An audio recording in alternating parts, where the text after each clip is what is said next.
Well, in the lead up to the election, just a week from tomorrow, KTAB covering what will be on Big Country and Heartland ballots. Various school districts placing bond issues for voters to decide on. And one of those, Rotan ISD, proposing a $6.5 million bond. If approved, potential changes include renovations to Rotan High School, more CTE offerings, and teacher housing. KTAB's Ashley Ibarra speaking with the superintendent about the bond issue and how it will impact the community.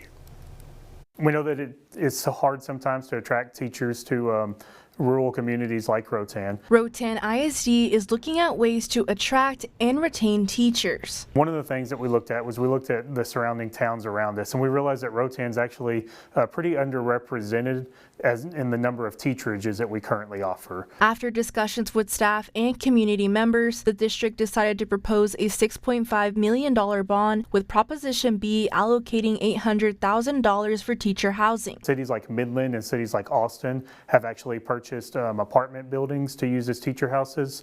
And in those communities, it's more of affordability. In the smaller communities, it's often availability. Keeping teachers in a space where the town and school work closely together. The more places that we have in town that we can put a quality teacher in there that's also a quality member of this society here in Rotan. Proposition A calls for $5.7 million to be invested in high school renovations and career technical education expansions, projects unable to be completed in the last bond 4 years ago. They had to pull back a lot of the project due to the rising costs of materials, mainly due to the COVID pandemic. Making changes to make the school safer and ADA accessible. The focus there is going to be accessibility at the high school.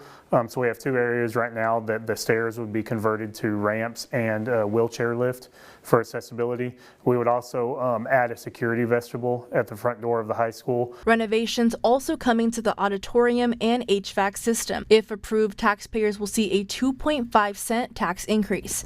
In Rotan with coverage you can count on, Ashley Ibarra, KTAB News. Thank you, Ashley. And over in Haskell County, Pate Creek ISD with a nearly $4 million bond issue, and that will be on the ballot. About $3 million of that allocated for teacher housing. Early voting does continue through this Friday, November 1st. For a list of polling locations and times they are open, you can go to the KTAB website, bigcountryhomepage.com.